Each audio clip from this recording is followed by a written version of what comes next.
Today, we're diving into an incredibly subtle yet powerful form of intellectual property theft. Now, this isn't about hackers breaching firewalls or stealing your source code. Nope.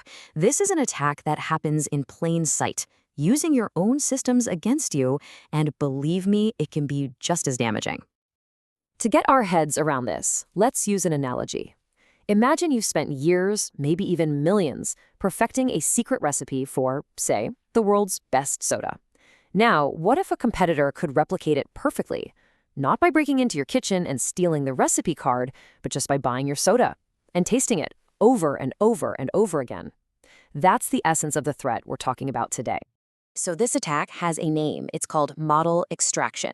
And here's the key thing to understand. It's not about hacking your servers. It's about using your publicly available API against you. An attacker makes thousands of these strategic tastings or queries to your model, and by carefully analyzing the outputs, they can actually train their own version that behaves almost exactly like yours. They are literally reverse engineering your AI's brain through pure observation. Now, let's talk about the business impact, because this is where it gets really concerning. The economics of this attack are just completely skewed in the attacker's favor, and it highlights a massive blind spot in our traditional security thinking. Get ready for this number.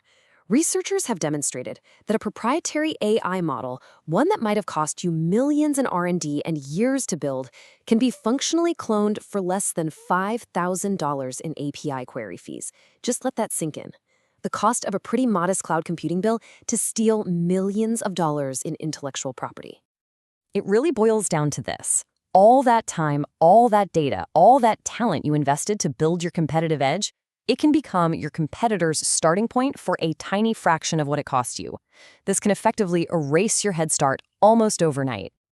So why does traditional security just fall flat here? Well, it's a complete paradigm shift. For decades, we've been trained to protect private things, source code, private files, from intrusion. But with model extraction, attackers aren't breaking in. They're using your API exactly as it was intended to be used, focusing only on its public behavior. Your firewall, your intrusion detection system, they simply can't see this activity as malicious. And that gets us to the core detection problem. You see, a smart attacker doesn't send a million queries from one IP address in 5 minutes. No, they're much smarter than that. They spread them out over time across different accounts, perfectly mimicking the patterns of legitimate users. The attack traffic is specifically designed to be invisible, to hide right there in plain sight. So you might be asking, okay, but how good are these stolen models really? Well, the answer is alarmingly good. Documented cases have shown that these extracted models can achieve over 92% fidelity with the original. For most practical purposes, that means the clone is functionally indistinguishable from your proprietary model. It is more than good enough to completely undermine your position in the market. Okay, so how in the world do you defend against a threat you can't easily see? Well, the answer isn't a single tool or a silver bullet. It's a holistic defense-in-depth strategy. Let's walk through the 5 layers you need to build to protect that AI moat. We're looking at 5 distinct but complementary layers. I want you to think of them like the layers of a medieval castle wall. An attacker might find a way to breach one layer, but together they create this really formidable defense that can detect, deter, and ultimately mitigate these kinds of attacks. The first 2 layers are all about making the attack harder, slower, and a whole lot noisier. Rate limiting. That's your basic speed bump. It's not going to stop a determined attacker, but it absolutely increases their cost and timeline. But the real intelligence comes from layer 2, query pattern analysis. This is where you're actively looking for behavioral red flags that no normal user would ever generate. Things like systematically probing the edges of your model's knowledge or sending an unusually uniform set of inputs. Layer 3 is a fantastic quick win. You can cripple an attacker's ability to create a high-fidelity clone just by rounding the precision of your model's outputs. You see, for them, that extra precision, all those decimal places, that's pure gold. But for your legitimate users, they are likely never, ever going to notice the difference. It's a perfect example of adding a ton of friction for the bad guys with almost zero impact on your good users. Now, layer 4, watermarking, is incredibly powerful, but it comes with a really important footnote. Watermarking is not a feature you can just bolt on at the end. It's a unique signature that has to be embedded into the model's behavior during the training process itself. And what that means is your security and data science teams have to be collaborating on this before a model even gets close to production. And finally, all your fancy technical controls need some legal teeth to back them up.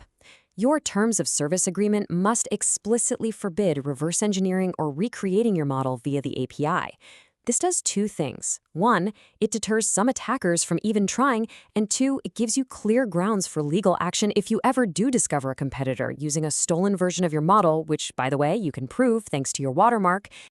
All right, so we understand the threat, and we know the defenses. The next logical question is, so what's my actual risk? How exposed are we? Let's walk through a really simple framework you can use to assess your own organization's exposure. Your risk level really depends on a few key factors. So, for example, if you have a very high-value proprietary model on a public API, let's say a custom medical diagnostic tool, well, that's clearly high risk. On the other end of the spectrum, an internal translation model that's just using commodity tech and is behind a firewall, that's much lower risk. You can use this kind of simple categorization to prioritize your defense efforts, focusing on your most valuable AI assets first. Okay, let's wrap this all up and summarize the key takeaways you need to remember to protect your organization's AI investments. First, and most importantly, remember that model extraction is theft by observation, not intrusion. Second, the economics here are frankly scary and they heavily favor the attacker. Third, a single control is not enough. You absolutely need that 5-layer strategy. Fourth, and this is a big one for your planning, watermarking has to happen during training, not after. And finally, please know this isn't some theoretical, far-off threat. It is actively recognized by major security frameworks like the OWASP LLM Top 10 and MITRE Atlas. So I'll leave you with this one question to take back to your team. We all agree that your AI is your competitive moat. But is your security posture actually built to protect it from this new world of observational theft? Or are you still just guarding the castle walls against traditional intrusion?